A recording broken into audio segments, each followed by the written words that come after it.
Great good morning to all. आज हम इस वीडियो में बात करेंगे rural administration. Social science chapter 6 है, एनसीईआरटी क्लास भी 6 है। ठीक है, रूरल मतलब ग्रामीण। ठीक है, सभी को मालूम है कि भारत जो है गांवों में बसता है, और एडमिनिस्ट्रेशन मतलब प्रशासन।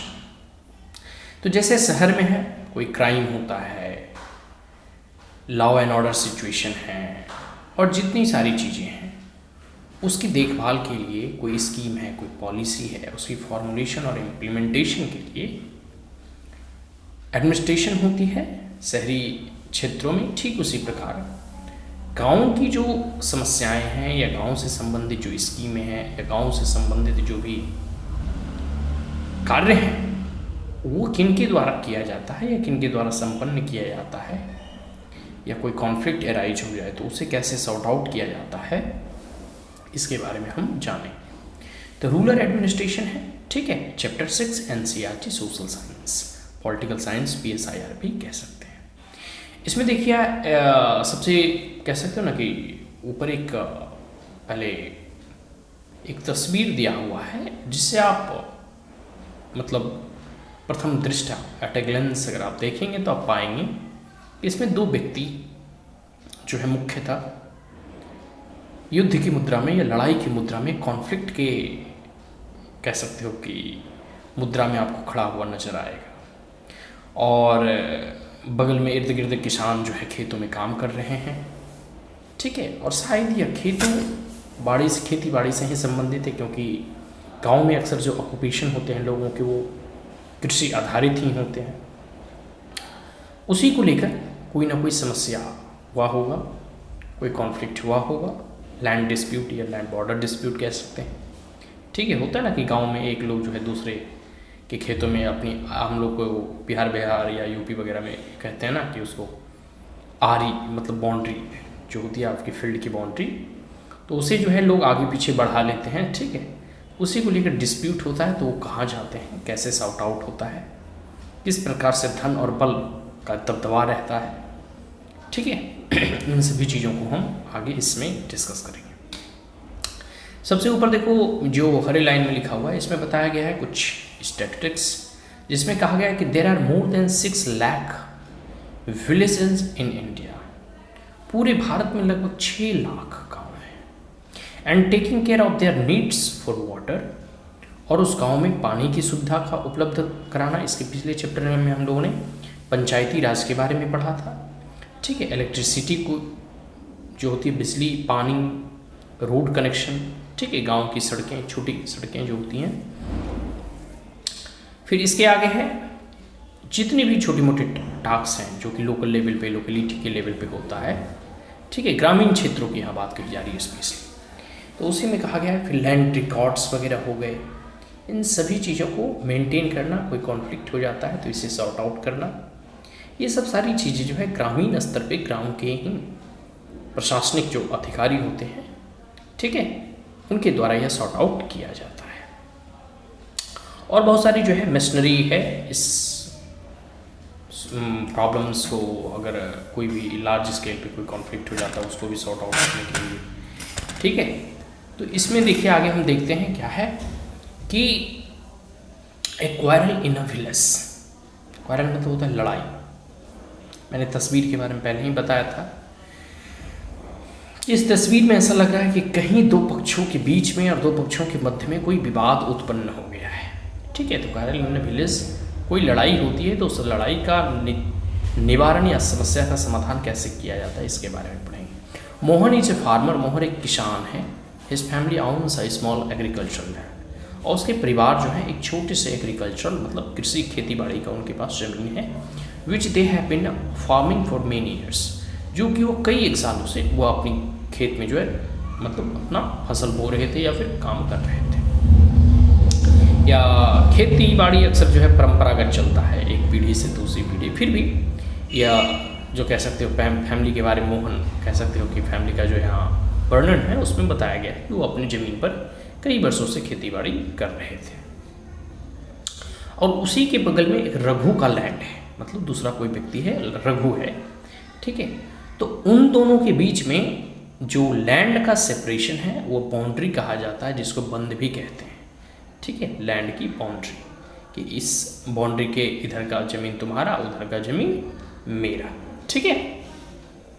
तो एक सुबह जो है मोहन नोटिस किया, मोहन ने देखा कि रघु जो है वह अपनी बाउंड्री को कह सकते हो कि मोहन की खेतों तरफ शिफ्ट कर दिया और लगभग कुछ फीट जो है आगे बढ़ा दिया। ठीक है।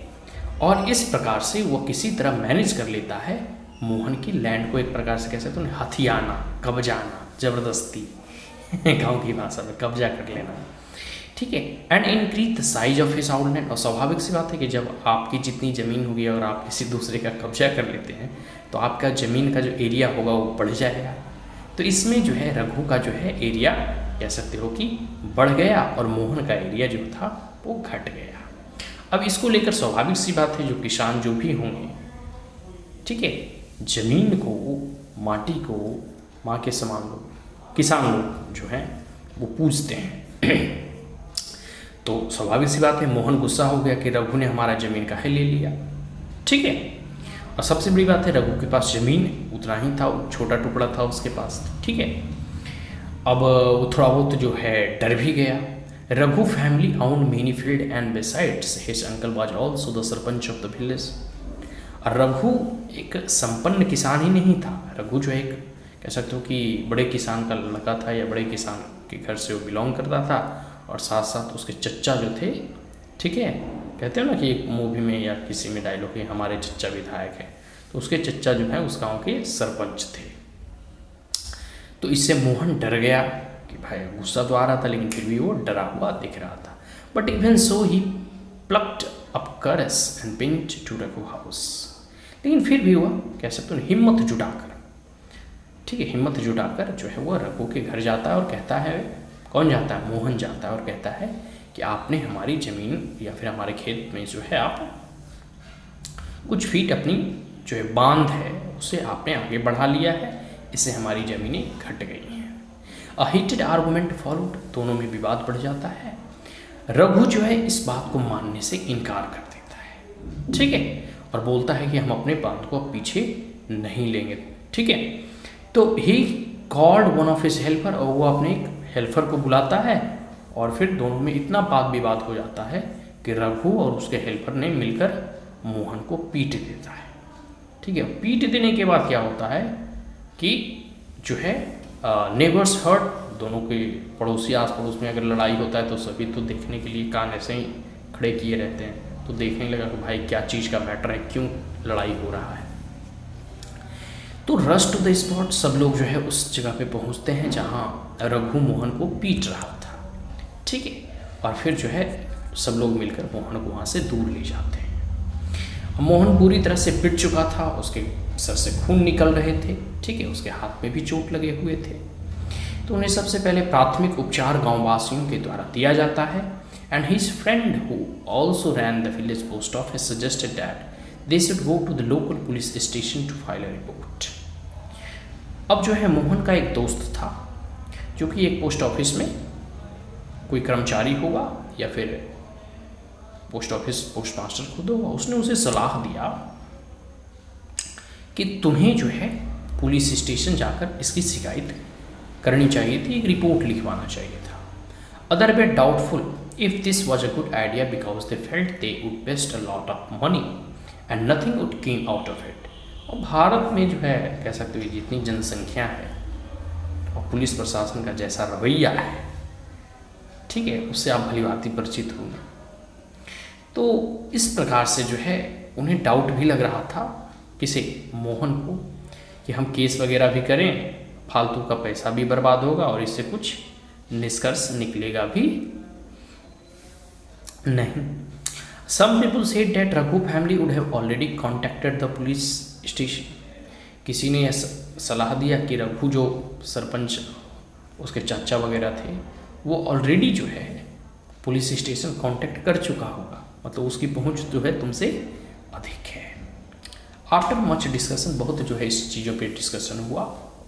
ठीक है। इट वॉज डिसाइडेड, फिर निर्णय लिया गया कि that Mohan would go to the police station, चाहे जो भी हो भाई, अगर तुमको पीटा है तो तुम पुलिस स्टेशन जाओ, इसकी शिकायत करो और साथ साथ कुछ आस पड़ोस के लोगों को भी अपने साथ ले लो, ठीक है, ताकि केस मजबूत बने तुम्हारा और गवाह तुम्हारे साथ खड़े हो, ठीक है। अब हम पढ़ते हैं area of the police station, कि पुलिस स्टेशन में क्या होता है, ठीक है। On the way to the police station one of the neighbours asked, रास्ते में जब पुलिस स्टेशन जा रहा था तो एक नेबर उनसे पूछता है, why don't we spend some more money and go to the main police station in the town, क्यों नहीं थोड़ा हम और पैसा लगाएं और जो है हम जो मेन पुलिस स्टेशन है वहाँ चला जाना चाहिए। फिर जो है आगे बात बढ़ती है कि it is not a question of money, यह बात पैसों की नहीं है। We can register the case only in the police station, ठीक है, because our village comes in its area of work. स्वाभाविक सी बात है, बात पैसों की नहीं है। जिस एरिया में रहते हैं तो आपका जो नज़दीकी पुलिस स्टेशन है, तो कोई भी ऐसी समस्या होती है, ठीक है, चोरी का, डकैती का, क्राइम का, मर्डर का, कुछ भी, तो आप अपना जो नियरेस्ट पुलिस स्टेशन है उसी में आप अपनी शिकायत दर्ज कराते हैं, ठीक है। तो हर एक पुलिस एरिया का पुलिस का एक एरिया स्पेसिफाइड मतलब डिवाइडेड रहते हैं पूरे पुलिस, मतलब जितने डिस्ट्रिक्ट में कई एक पुलिस थाने होते हैं, ठीक है, चौकी होते हैं, ठीक है। अब हम बात करते हैं कि every police station has an area that come under its control. मैंने पहले इस चीज़ को बता दिया। All person in that area can report the cases और inform the police about any theft, accident, injury, fight etcetera. और उस एरिया में जो भी काम ऐसे कोई भी अनवांटेड या इलीगल एक्टिविटीज़ होते हैं, चोरी हो गया, एक्सीडेंट हो गया, इंजरी हो गया, लड़ाई झगड़े हो गए, ठीक है, तो उसी एरिया के थाने में अपनी रिपोर्ट दर्ज करानी होती है। And it is the responsibility of the police of the station to inquire and to investigate and take action on the cases within its area. और यह उस पुलिस स्टेशन का जो इंचार्ज होता है, चौकी का जो इंचार्ज होता है, उसका यह दायित्व है कि वह कोई भी ऐसे केसेस को इंक्वायरी करे, उसकी जांच पड़ताल करे और जिसने भी कोई क्राइम किया है उसके अगेंस्ट एक्शन ले, ठीक है। तो जो भी उसके एरिया में जो है ऐसी कोई अप्रत्याशित घटना घटती है, ठीक है, तो वो इन तमाम मैटर्स पे जो है अपनी जांच पड़ताल करता है और जो भी कह सकते हो कि दोषी होता है उसे सजा दिलाता है, ठीक है। अब हम लोग जो है पढ़ेंगे यहाँ work of the police station, की पुलिस स्टेशन जो है कैसे कार्य करता है, ठीक है। यह हम जो है अगले वीडियो में पढ़ेंगे। अब जो है हम इस वीडियो को यहीं कंक्लूड करना चाहते हैं क्योंकि वीडियो फिर अधिक लंबा हो जाएगा। इसके हम नेक्स्ट पार्ट में हम लोग पढ़ेंगे work at the police station, police station कैसे काम करता है, ठीक है। Is that clear? So that's all, and if you are the first time on my channel then like it, share it as well as subscribe it, also press the bell icon। हम जो है अगले video में, अगले parts में next जितने भी अभी बचे हुए हैं उससे भी हम कंक्लूड करेंगे। So that's all, thank you once again, have a great